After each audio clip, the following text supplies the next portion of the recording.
Right. And when I said, well, luckily for you, because of your age, you get to even put less down than someone that's 20 years younger than you. And I said, so we're probably going to be able to keep X amount of dollars, whatever the numbers were at the time, in your pocket. And she just was like, what? And I'm still going to be able to buy there? I said, and what if I told you you didn't have to make a payment monthly? She's like, what? I said, it's your choice.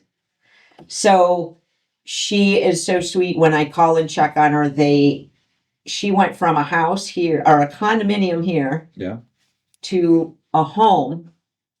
A stick-built home. A stick-built home. And I left. She called her son, who was going to be moving in with her. And he was over 55 because she, God bless her, right, was 84. Right. So he was between 55 and 60. Yep. And he started doing a little bit of research right away.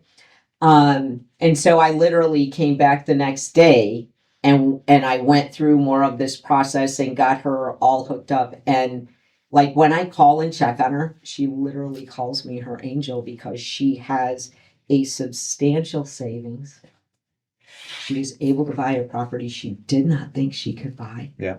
Right. And, you know, for some people, especially I think in the 75 to 85, maybe even a little bit more each way, there were some stigmas about the reverse mortgages.